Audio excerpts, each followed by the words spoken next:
Hi folks, my perspective here. So something else is going on. Now, when the sun rises in the east early in the morning, and if you're in a tall building, you go to the west side of the building, you open a window in the west, and what happens? The sunlight floods into the room and illuminates the whole room, even though the sun is on the horizon in the east. How can the light from the sun reverse back and penetrate the room and illuminate the whole room? That's because the light that's coming into that window is not from the sun.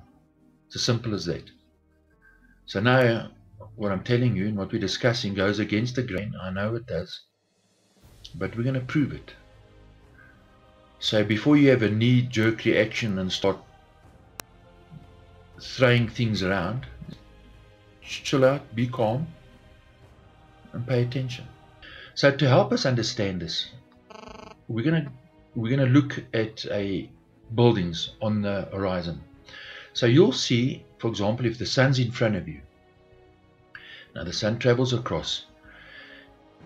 If there's only one light source, the back end of the building cannot be illuminated because the light can't bend around those buildings and illuminate the back of those buildings. It's simply impossible. So something else is happening. You see, this happens at night time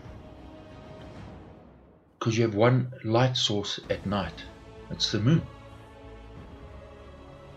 The same would happen during the day, just that the light would be stronger in the day. This light that's supposed to be in outer space cannot turn the sky blue. It's physically impossible. So this is not what we see. Your life on earth, if the sun was giving us, it was the only light source in the day, our lives would be miserable. In fact, we wouldn't survive. This is not what we see. Yet in the day, the light's in front of you, the back end of the building is illuminated.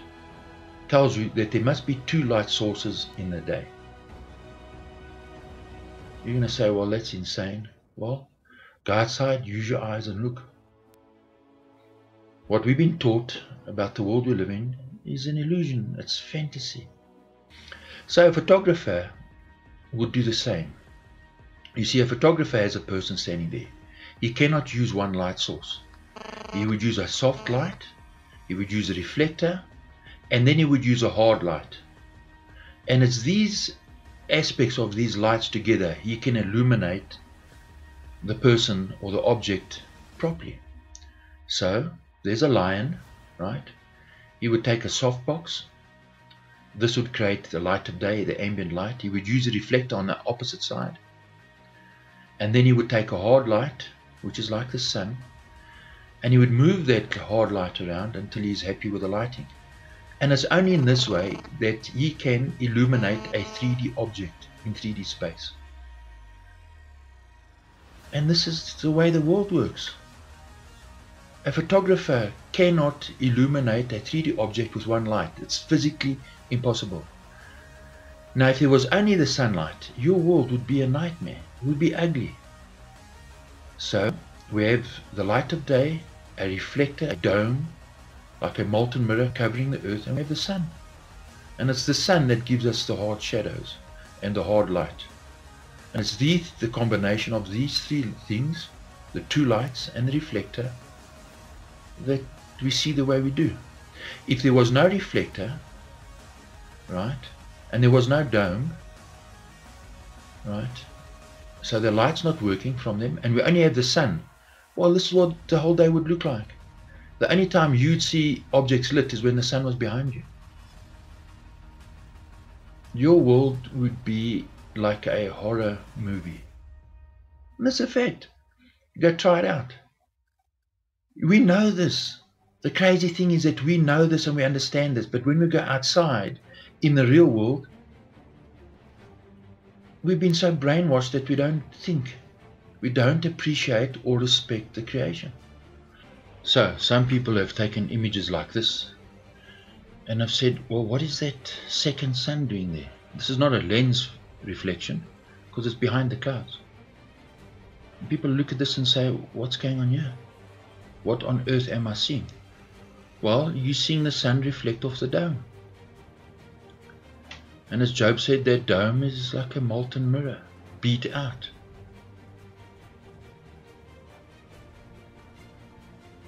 You see, here's another image. People look at this and say, well, what's going on? What am I seeing? And people talk about another planet, Nibiru. And you're just seeing the reflection of the sun on the dome. And this is not a lens flare because you see the reflection in the reflection of the water.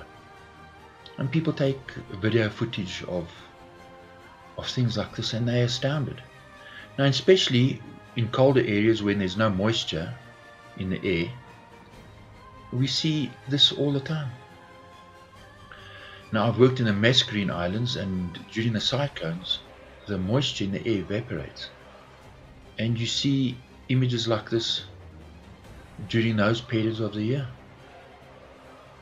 And most people look at it and ponder it, but the reality of what it actually is and what they are seeing escapes them. Like the people taking this video, no idea. They just say, wow, it's amazing. Here's people in the Amazon. So obviously after it rained or it's extremely dry in the heat of the day, and they see this and wonder, look at this. While you're seeing the sun reflect off the dome. It's as simple as that. If the earth was a ball spinning around in space, well, explain how that's happening.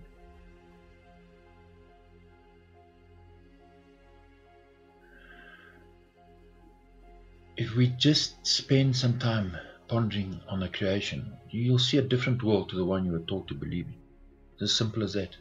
This is the real world. This is reality.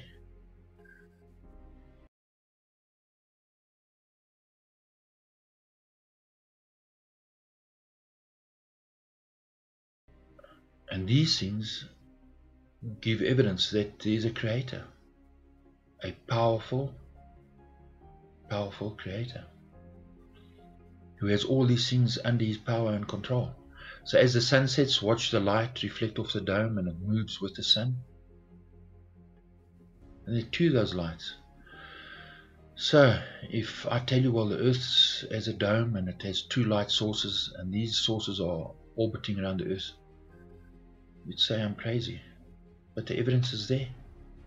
The reality is this is what you see with your eyes, and then NASA comes with a silly ball cartoon. And this is the reality. You see, the real influence for these artists was the creator. Because the greatest artist and painter of light is the creator. And he's the greatest artist. He paints in real light, the real thing. We can only imitate what the creator does. The creator is a wonderful, marvelous artist. And his creation sings, not just in light, but in sound. It's astounding. It's been an absolute privilege to live and see the work of this creator. I was born, I didn't deserve to see this and understand it. What an absolute privilege.